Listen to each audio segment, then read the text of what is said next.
Hello and welcome to another Arkis video and to a new daily race A on Gran Turismo 7.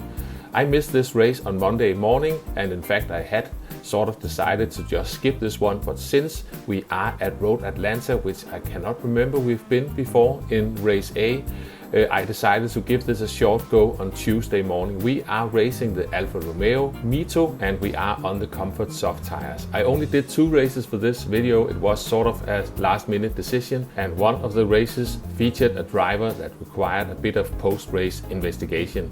And if you are enjoying the content, please feel free to hit the like and subscribe button. It is highly appreciated. Now let's jump into my first race. So this is Tuesday morning and I jump in at the very last second. So this is my first driving of the day, but I did do some practice on this combo on Monday evening, so I'm not completely lost.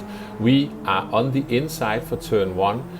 I don't think you really need to brake that much when you're coming from the grid start, but I just want to be careful, so you will see me lifting and just really trying to figure out what the drivers around me are doing. I can see we've got a car off behind me, but other than that, I was fairly clean through the first part, but I am immediately going to cut the track and pick up a penalty.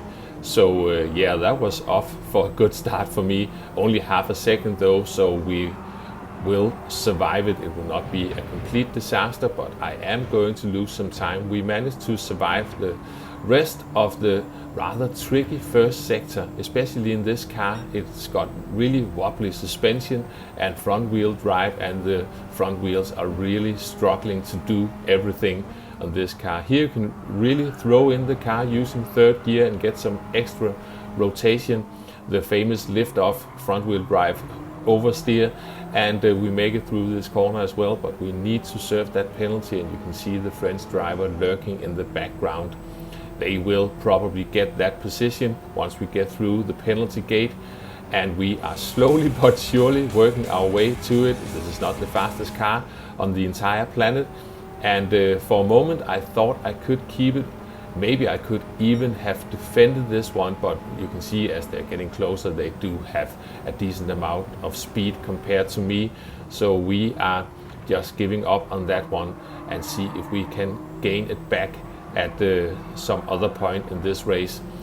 We are about to complete the first lap. We are following closely behind the French driver, and we are going across the track, and as we are about to start the following lap, you will see a proper Scandinavian binning championship moment. I tried to widen the line for a good exit, but I widened the line all the way onto the grass, go completely sideways. So sorry, we will be back after this short intermission. We have jumped to lap 3, and at the start of lap 3 we are going to start to catch up rather quickly.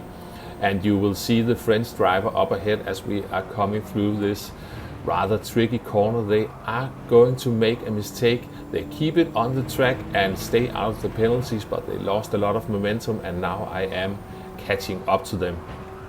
And we are making our way down the hill. This is a tricky one as well.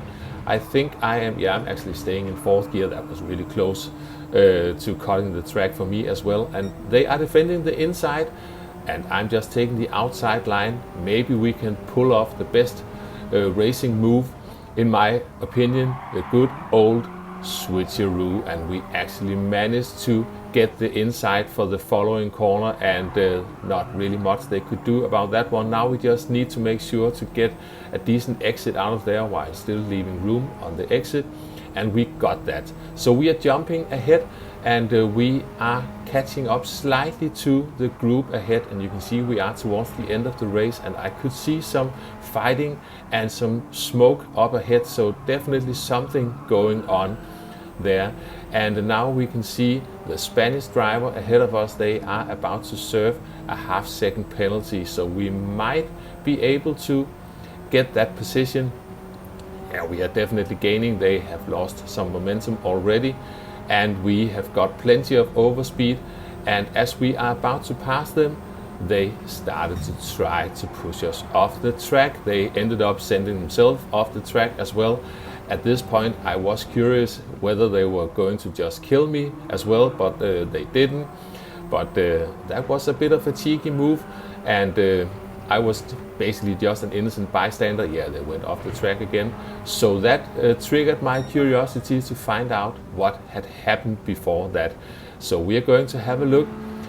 We are back at lap 3 and we are following the Spanish driver, and now you will see P3 going for ascent. You can hear that second gear, massive downshift, and they are sort of squeezing their way through.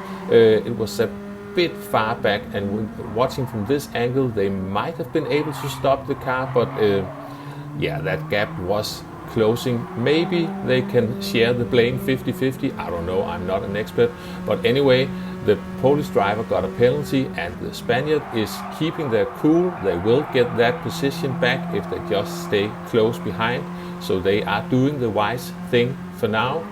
And as we are about to end sector 1, unfortunately the Spaniard is going to run slightly wide, and you can see as soon as the penalty pops up, they are going to change their tactics. So coming in to this right-hander, they are just going to send it into the side of the Polish driver. Maybe that was payback time, I don't know, but the Polish driver is not having any of that, so they are just sending it right back, and now the Spanish driver is losing another couple of positions and a lot of momentum as well, and still got that penalty to serve. And someone had to be the scapegoat here, so they were just trying to push me off the track as a last attempt of getting out some frustration. And watching back what happened, I sort of get it, but it's not a good thing to do, trying to take out innocent bystanders. And they picked up a beefy 1.5 second penalty towards the end of the race, so that was the end of that one. Now we're jumping into race number 2. I did one qualifying lap, and my practice from yesterday seemed to have paid off because that was actually a decent qualifying lap, especially for only one attempt. So we are just trying to hug the inside, and my usual Achilles heel is turn 1 after a grid start, trying to judge that one. I'm almost misjudging it, at least I thought I was, but I managed to stay on the track all the way up the hill. We've got Viking Crusher, and me being a Scandinavian, it is a bit scary to have a Viking Crusher right behind.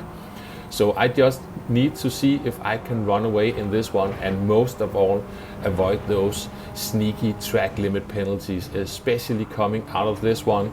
We are staying in 4th gear and we managed to keep it on the track. I didn't come out of there with the best momentum in the world, but we are still ahead, and you can see the cars behind are racing closely together, so maybe they can keep each other occupied and maybe I can run away. Let's see what it looks like after clearing this final corner before the back straight. I've still got a decent gap behind, so we managed to pull clear and we are jumping ahead in this one, because the biggest surprise in the race was the fastest lap set by the Italian driver there. That was actually a really fast lap, maybe slipstream assisted, I don't know, but still a good lap. We are jumping straight towards the end of the race. I managed to not pick up penalties and just bring it home. So that will be the end of this shorter Race A video for this week. This is a fun combo and it's a new combo, so give it a shot. It's actually a fun little race. Thanks for watching and I will catch you next time. Bye bye.